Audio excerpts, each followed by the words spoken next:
Welcome to the Rainbow Bull with Tim Volk from T. Volk and Company Consulting. In this podcast, Tim, a proud member of the LGBTQ community, discusses a range of topics around the 5 capitals of a flourishing family: human, intellectual, social, spiritual, and financial capital. Tim will use this framework as he and his guest experts delve into the secrets of the wealthy and how we might learn from them. So let's get started on this exciting adventure together.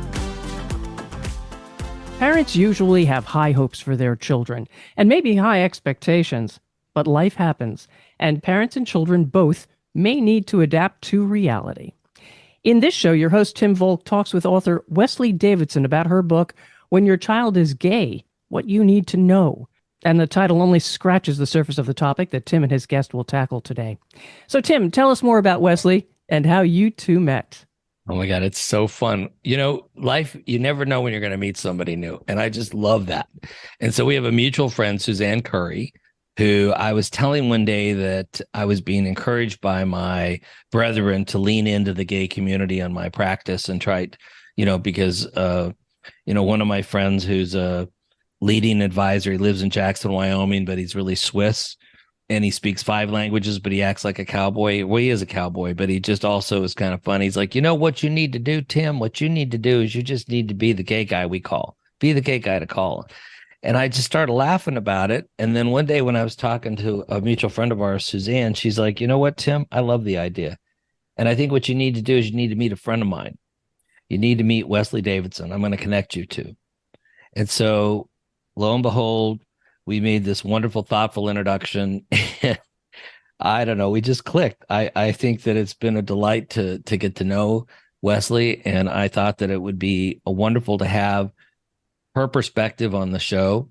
I think it's fun for us to explore, the perspective of having a gay child and come from the parent side, because we're always thinking about from the gay person side. And I think that we don't have enough to talk about how the family has to adapt and how the family gets used to it and all the things around it. This goes to, the 5 capitals that we've discussed, Patrice, before, which is, for a family to flourish, we have the human capital, the intellectual capital, we have the social, spiritual, and financial capital of the family. And this, I believe, fits squarely into the human capital that, we have as a family that we have to continue to develop, actively develop. It'll touch on all the other capitals, the social capital being what's the wealth for, what's it about. The spiritual capital is really what's the value system we have as a family and what binds us together. So hopefully, I think from an audience perspective, you'll start to understand how this fits in. But welcome, Wesley. Thank you. So good to have you. And thank you. I love, the story. I think it's helpful for people to get to know you a little bit. I know you grew up in Connecticut, right? Yes, I was born in Philadelphia and lived outside of Philadelphia till 1955. And when my mother remarried, we moved to Connecticut. Love it. How did you, and then you had an interesting background, because if you've always wanted to be a journalist, if you always wanted to be an author? I always did well in English, Tim. In fact, I went to a girls' school where I won a prize in the 8th grade for an essay I wrote. So I did well in English, horribly in math, but well in English. And after I got out of college, I worked in some art galleries, and I did some public relations writing for them, press releases, so forth. And then I decided to delve further. And after college, I went to NYU and took a lot of courses and went into advertising and public relations. Well, it's a natural journey in a way, but it doesn't, yes, when you're in the middle of it, it may not seem natural, but looking back at it, it seems like a natural. And I was an art history major, and I think visually, and that helps in my writing. Because you can see it. Yes. How did you meet your husband? I met my husband in New York. He's from the South, and he came up to New York to work in finance. And he came up to New York after being in the Army, and he met me at a party through a mutual friend, worked with my husband. And my husband wanted to come up to New York just for a few years to get the, experience of working in New York. And he was going to go back down to Florida. And then he met me at the party. It was not love at first sight, but we certainly got along. And at the party, there were women just kind of hanging all over him. And I thought, well, this guy has possibilities. So, we started dating, and we met January 29th, 1972. And we were married October 12th, 1974. Oh my gosh, that's fantastic. Well, you've undersold him a little bit because you said, I think in our conversation that he was shot down and he won the purple. He was in Vietnam the first day of the Tet Offensive. I didn't know him then. And the bullets came up through the floor of the plane and landed in his ankle. He was flying with a major. And afterwards, he was in a field hospital, which was scary because, the nurses had to come and move him underneath a cot because they were being bombed. And he came back to the States, and he was in a vet hospital for 6 months, I think. And during that time, he took a business course. He was a business major at Stetson University here in Florida. And then he made his way to New York, and he only knew a few people, but he wanted to get into finance, as I mentioned, and had a tough time getting a job because they all were hiring, being the North, people from Ivy League schools. And of course, he didn't come from an Ivy League school. So what he did was he found out who the employment agencies were that were hiring, and went through that way, found out, like who was hiring from Blythe Eastman Dillon, who was hiring for Morgan Stanley. And he would take a job anywhere in the firm, like, in accounting, which he said was boring, but it got him into the firm. And then after that, when a job came up on the floor, he would take that, and he started excelling after that. So, that's so fun to hear the journey, because I think it's helpful for listeners. Yeah. To know that you don't start at the top. You have to try to get in. You have to try to make your way and show up. Yeah. So he's self-made. Yes, he is. And he's from rural Georgia. Isn't that what if I'm Yes, he grew up outside of Atlanta in a town called Lithonia. And his great-grandfather, who he knew, was a Scottish stonecutter near Aberdeen, and came over to Lithonia because it means place of rock. So there were quarries there. And the Davidsons, built it up to be quite a business. A lot of granite for banks and poultry grit, but anyway, he did know his great grandfather, who was in the South with a Scottish accent. And then his family sold the business, and Sandy's immediate family, they moved to Fort Lauderdale, Florida. And so he spent time there. That was in the 10th grade. And he graduated from high school there. And It's it's unusual. I knew my great grandparents and grew up in a rural part of the country, Wyoming, Yeah, but my mother's whole side of the family are Scottish. McFarland, McLeod, Purdy, slightly yeah, yeah, Scottish. yeah. And so, the German Scottish, the good news is we're very flexible. I'm not stubborn at all. Everybody's so easygoing. Yeah, Uh, I and love that. yeah, So, we and then you had two kids? yes, both adopted. Hmm. Graham is the older of the two. He was born in 83, and he's the one we lost to drugs in 2016. And then Lee was born in 88. So there's 5 year difference between the two of them. And they were adopted in New York at a private agency. It was a closed adoption. So, was it difficult to adopt?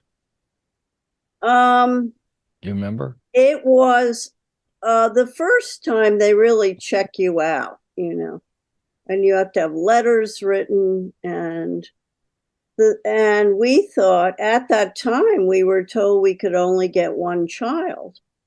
And after we received Graham in November 88, we were told that we could adopt a second child.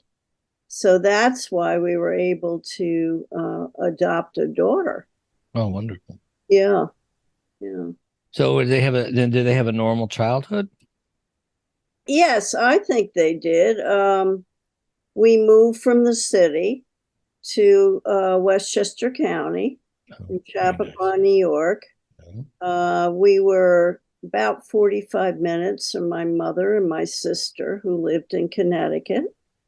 They went to good schools and, had a backyard and fairly nice house. And they had friends. I think Graham, because he had been in different foster parents' homes, had a bit of trauma that he never got over. He did not like the fact he was adopted, and I think that weighed on him his whole life. Hmm. Lee couldn't care less, our daughter. Really? I remember once I thought, well, maybe she's hiding something from me. Maybe she really does have issues. And I took her to a teen talk. It was like group therapy at Spence Chapin, the adoption agency. And I asked her at the end how it went. And she said, I thought it was ridiculous. She said, I have a mother, a father, and a dog. I'm perfectly happy.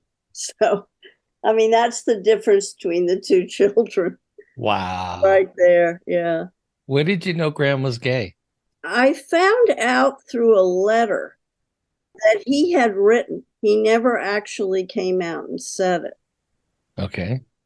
So that was when he was about 13, but I think he was conflicted because he had a crush on a girl in his class in middle school, and I would always have to drive him over after school to see Christine, who he said he was going to marry. So that, I think, was another issue for him. And as his sister Lee said, this was the 90s and it wasn't cool to be gay, So I think that weighed on him as well. Yeah, I think it was, you do everything you can to not talk about being gay. And the therapists that I've had and people I've talked to that are very knowledgeable in this area said it's not unusual for a gay man who of that age era went out of your way to do everything really well. I mean, you'd excel in school, you'd excel at sports, you'd dress beautifully, you'd have great humor, you'd tell stories, would have a great body, whatever, to just keep the conversation deflected off of the topic you didn't want to talk about because you were so scared of people rejecting you.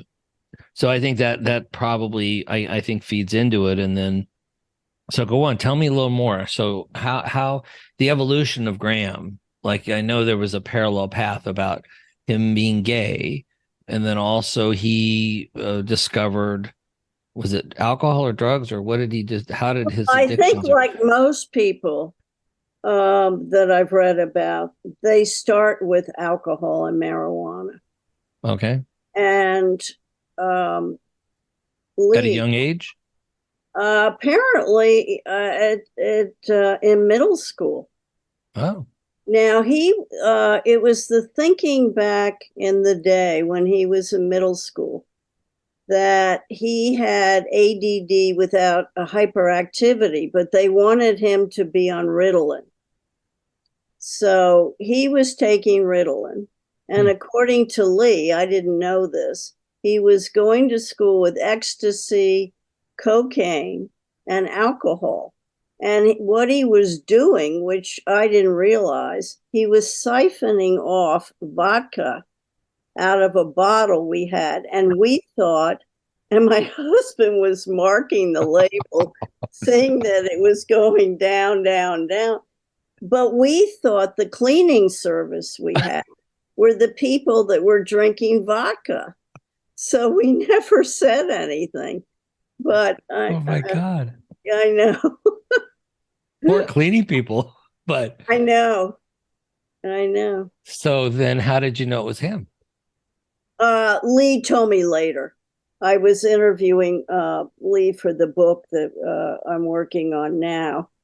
And there's a chapter called What About Me? And she talks about what she knew that I didn't know. And oh gosh, what did you learn? Things. What, for example, I didn't realize he was taking all these things to school. You know, these various substances. And the other thing is, we had a Cape Cod Colonial, and it was 2-bedroom. But when we bought the house, there was room for bedroom over the garage, which the people that sold the house had never finished. And there also was room for a 3rd bedroom. So we thought we'd turn the 2nd bedroom into a guest room. Lee had the 3rd bedroom, and Graham had the bedroom over the garage. Well, the bedroom over the garage had 2 exits. One went through the garage, and the other one went to the yard. And we didn't think anything of it. Well, it turns out that Graham was having people come up to his room, and he was trading drugs with them and sharing drugs with them. And what they would do is they would park their car on the street, not our driveway, and come up at night. I mean, it was crazy, but because our bedroom was on the other end of the house and we're sound sleepers, I didn't know this was going on. So I know. So when you were talking to your daughter, interviewing your daughter, were your mouth, was it going, oh my God? Yeah, I mean, it started to make sense, maybe. Yeah, it did in a way, but I felt badly for her because she's in the middle. She knows he's harming himself, but she can't tell mom and dad and rat on her brother. Yeah, so, So when did you find out he was, I guess, using, or what would be the term? I guess using? Or when did you tell it was an addiction, or could you tell there was something going on? I could tell. He did fairly well in school in 9th grade. 10th grade, he really fell apart. He didn't look the same. He was very skinny. And, that's when I started being really concerned. And he went to a rehab that was local. And then in 10th grade, the school was willing to alter his work to make it easier for him to, and he didn't even care. At that point, he had dropped out of school. So he dropped out. He dropped out. And that was in 10th or 11th grade? 10th grade. 10th grade. And I also noticed in 10th grade that there were kids that, this was supposed to be a liberal community, but there were kids that were teasing him about being gay. So he didn't want to go to school like a lot of kids don't if they're harassed. So. Did he tell you that? Yeah, he did. And I did call one of the parents, but the parent sounded like a bully himself. Well, I'm going to, beat the crap out of, I don't want to say the name of this guy that was. Well, it doesn't matter now, but yeah. Yeah. But I mean, it's not an uncommon trait for people to be bullied, whether they're LGBTQ. It's actually getting worse. It's getting worse instead of better. Yeah. Cyberbullying is terrible. So after 10th grade, it was suggested by an independent guidance counselor that he should probably go to a therapeutic boarding school. And that was an 18-month program. And it was basically a lockdown situation. And Graham hated it. I mean, he made friends with mostly girls because they always protected him from the bullies.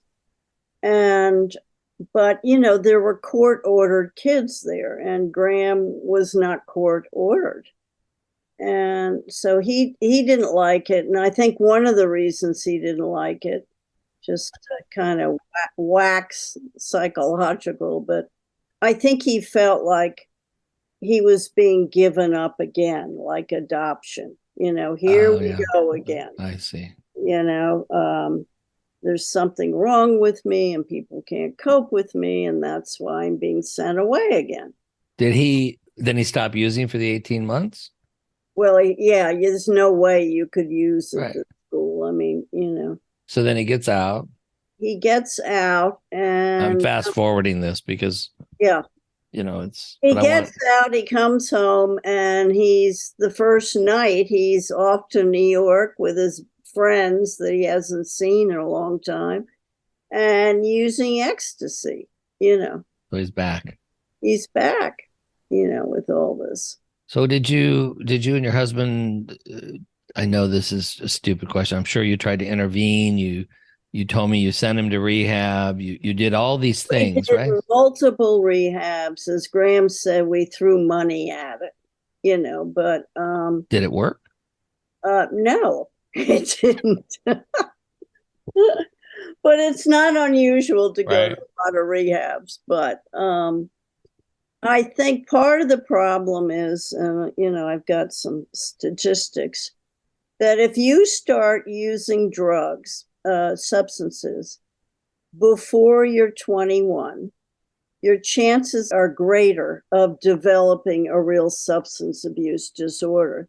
Because your prefrontal cortex, which is used for judgment and evaluation, isn't developed. And you've been using drugs longer than the person who starts later. It's much harder to get. You have a real dependence on it. Excuse me. Yes, you. Thanks so much for listening to The Rainbow Bull.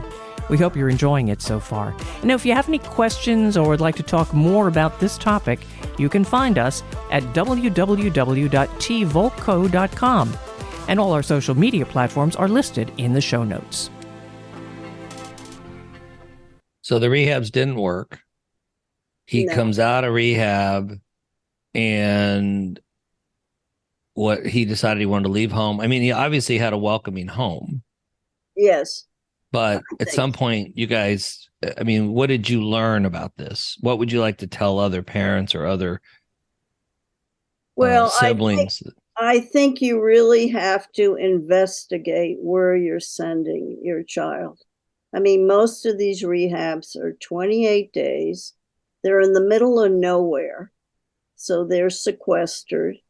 And they do a little group therapy, a little detoxing, but that's it. And they don't make a lot of recommendations of what you should be doing once you're out. For example, Paris Hilton went to a boarding school in Provo, Utah, and she's making a documentary right now. She was raped. She was put in solitary confinement. You really Paris have, Hilton. yes, you have to be very careful. And most of the rehabs are for profit. So, and a lot of kids can run away because they're not minors. And I think parents should get in writing what happens if your child leaves. Do you get some of the money back? Because they're not cheap. And so I would do that. The other thing, I learned is you really can't fix a kid, especially if they're of majority age. And you have a little more control if they're younger, because you can put them, in a hospital or something. But once they turn majority age, they just sign them out. They sign themselves out of wherever they are. So that's a problem. And the other thing is, I think you have to hold your kids accountable. We were kind of loosey-goosey about that. We were, like I kicked our son out of the house in Florida here because he was using drugs, which I found. But then I would feel badly about it, and I put him up at the Holiday Inn. Now, so, I mean, if you're going to hold your child accountable, you don't do something like that. So, you have to learn that, that you allow yourself to be manipulated by doing something like that. You have to be stricter, I think. And Which is not easy. no, it's not, because, I love them. a parental inclination is to help a child who's struggling. And, when they're younger, you can withdraw a dessert if they're not behaving, or you send them to your room, or, you can't do that when they're older. How did he die? He died in California. That was his third trip. And he had been sober for a while. Oh. And what happened was he had crystal meth in his system, which is very prominent in the gay community. Very. Highly addicted. And I think he probably started out at the same dose he was used to and instantly had a heart attack. So Why did you write the book?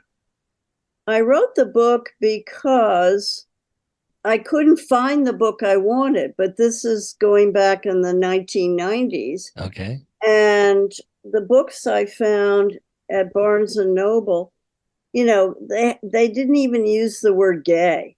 They had they referred to people as homosexual.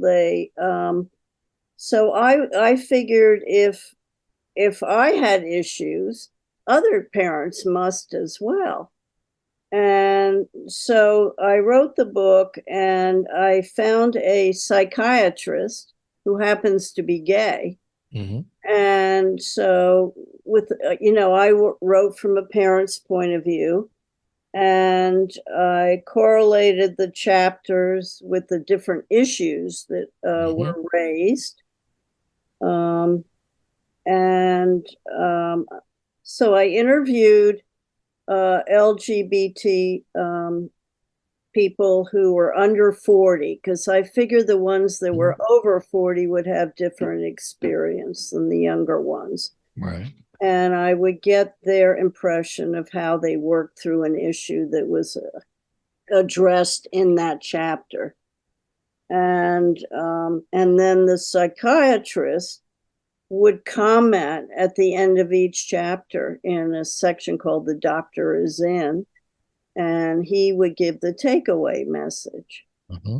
And we kind of set up the book like, if you're familiar with Kubler-Ross, the Swiss psychiatrist who thinks you should work through stages like anger and fear and shame and to get to total acceptance of the child.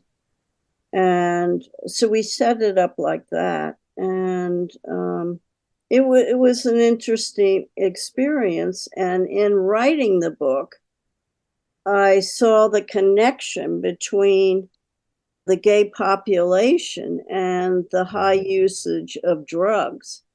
So that kind of morphed into wanting to write about addiction. And so the interviews, you interviewed, what was it, 100 families, 100 kids? I don't remember. 40 kids? I don't remember the number of kids. You interviewed a lot. I interviewed parents, I interviewed kids, and you mean when your child was gay? You're talking about? Yeah, when you're about the first book. Interviews per chapter. Yeah. So there were 5 chapters, I believe. So what did you learn? Like, how did people react to the book? Did you learn anything, or were there any ahas? I mean, obviously the aha with the gay community, the addiction factor being higher. Right. That's a big aha. Right. And also, school harassment was a thing.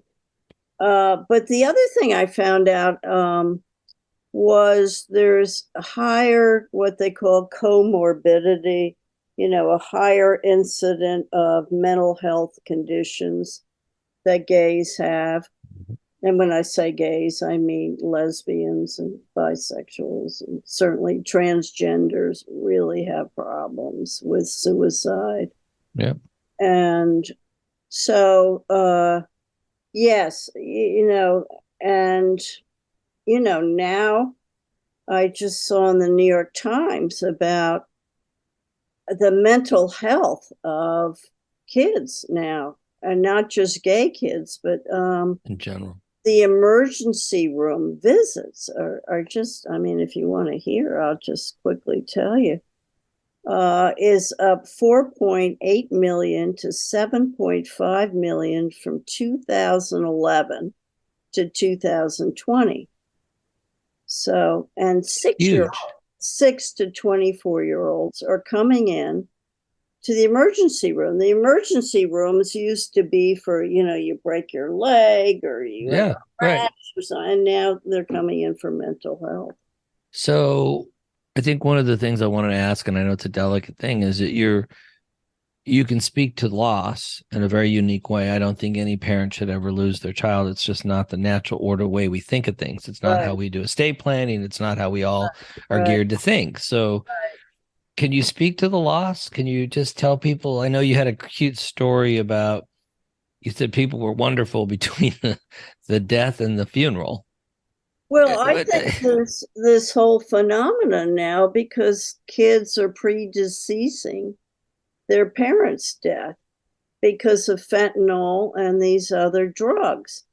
So there really is no etiquette for how, your so-called friends should be following up with you. I'll put it that way. I mean, when they found out, it was great. You got casseroles, you got flowers, and then, you got the mass cards and you got condolence notes. But that all stops after the funeral. And I think people, they don't know what to say to you. That's the thing. They think that they might be dragging you into a dark place that you may not want to remember.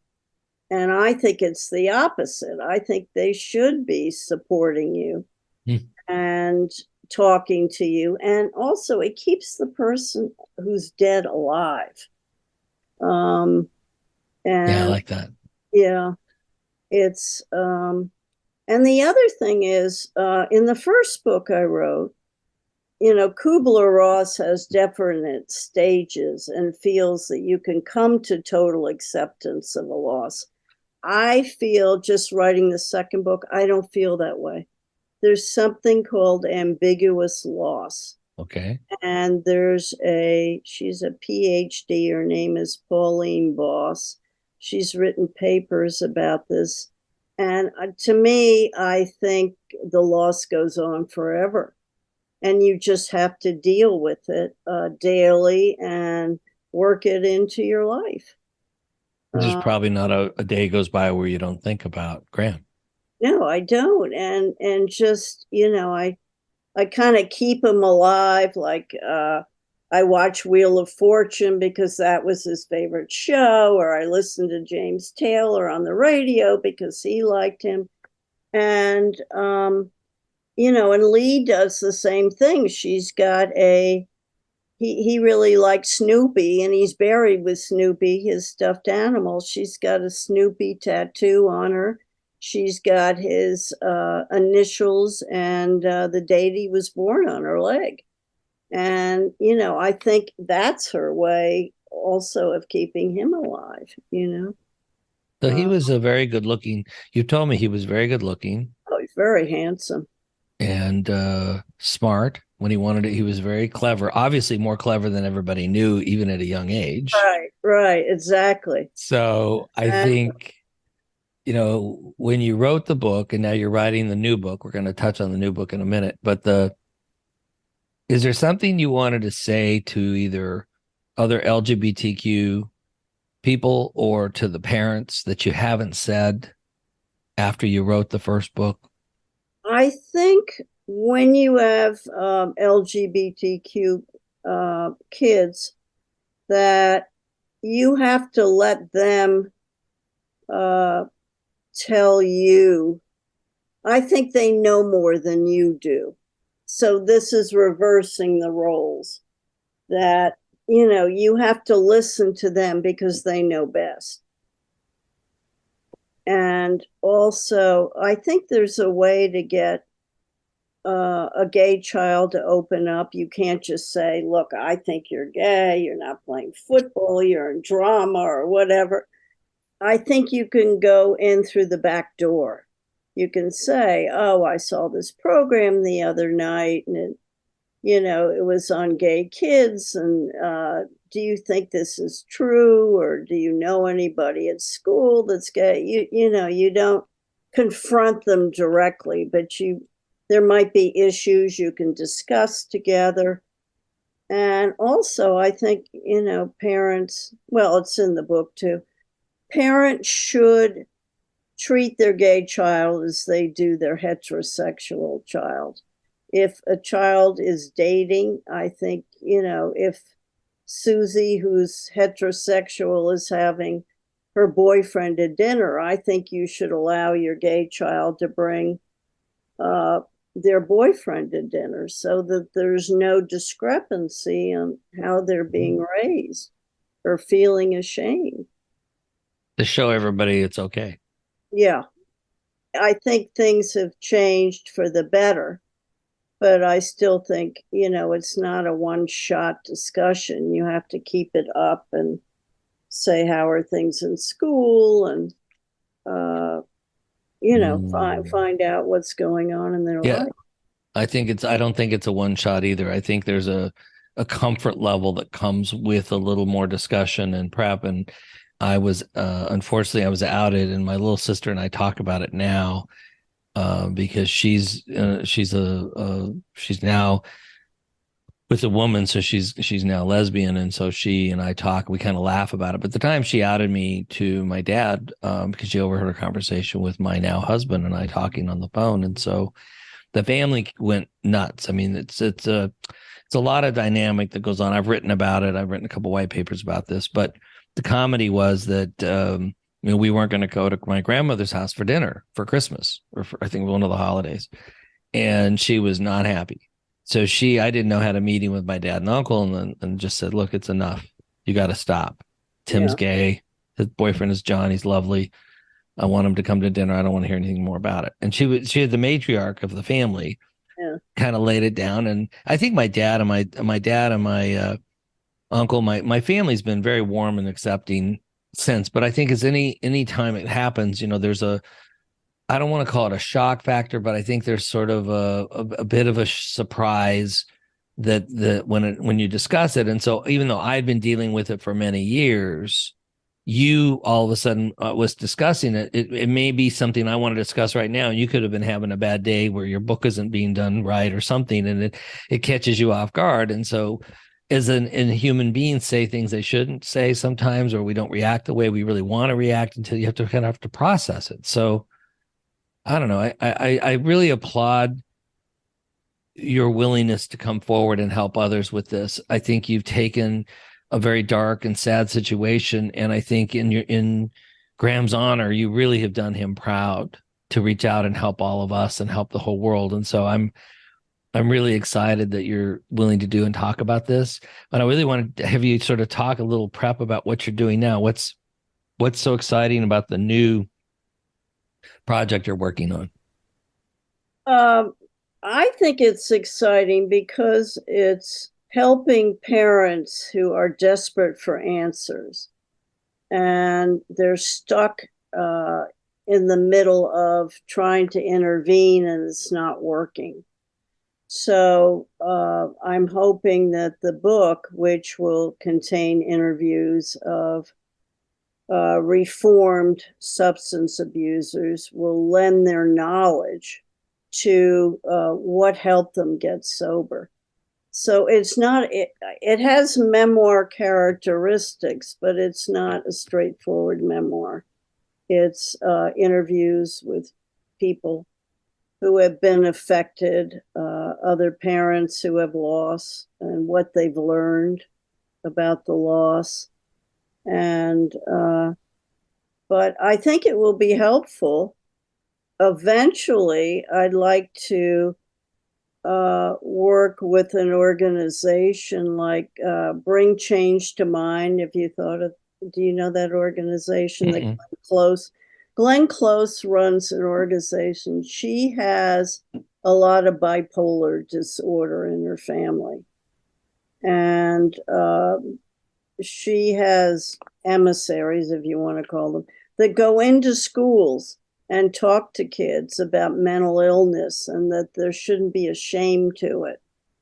And a lot of, I think the LGBT group is numbing themselves because they have mental health conditions. I mean, you know, if people are harassing you at school and not accepting, you would have problems, even if they're, you know, as simple as anxiety, they're, you know.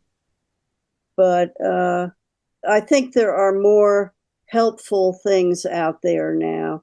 I remember Graham told me when he did go to support groups that there's one called Smart Recovery now, which is more kind of ego-centered. It relies more on the individual than it does on the notion of you know, the higher power, the God, you know, which the rehabs all have, the, you know, 12-step programs, but this is new. And I think there's more of an opening up about addiction. I know there's a representative in Pennsylvania. Her last name is Dean. She's a Democrat. And she and her son have written a book. He's a recovered addict. He's been in recovery now for about 9 years. So you're putting this in your book too? No, I'm not putting it in the book, but I'm saying okay. A lot of memoirs are being written. I think people are that's good. open.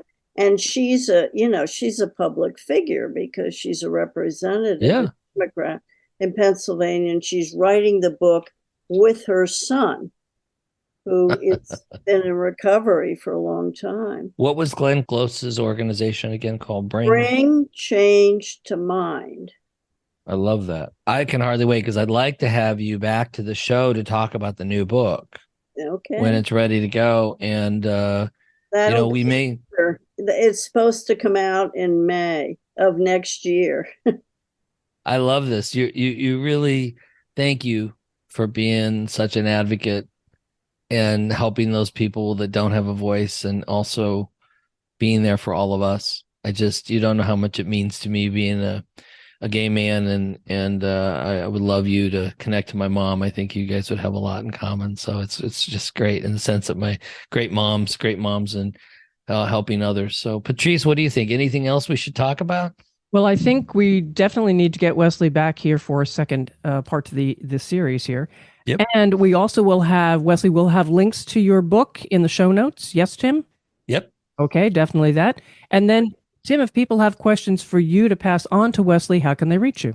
Oh, just email me at tim.volk@tvolkco.com or call me at 312-636-5855, and happy to connect you with Wesley. It's also, Wesley, you have your own website. It's wesleydavidson.com. Is that what it is? That's right. And I have 2 blogs on it, When Your Child is LGBT and When Your Child is Addicted. And I started a Facebook group, Kids on Drugs, Signs, Risk, and How to Get Help. And again, all in the show notes. Make sure it gets in there, Tim. I don't know if you can see this. This is That's great. I love it. We'll have a link to it. We will have it. All right. Good. Well, Wesley, thank you so much. It was fascinating. Tim, great show.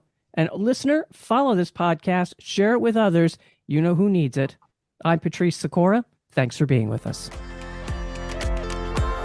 Thank you for listening to the Rainbow Bull Podcast. Visit our website at www.tvolco.com or give us a call at 312-636-5855. And don't forget to click the follow button to be notified when new episodes become available. The information covered and posted represents the views and opinions of the guest and does not necessarily represent the views or opinions of T. Volk and Company Consulting. The content has been made available for informational and educational purposes only. The content is not intended to be a substitute for professional investing advice. Always seek the advice of your financial advisor or other qualified financial service provider with any questions you may have regarding your investment planning.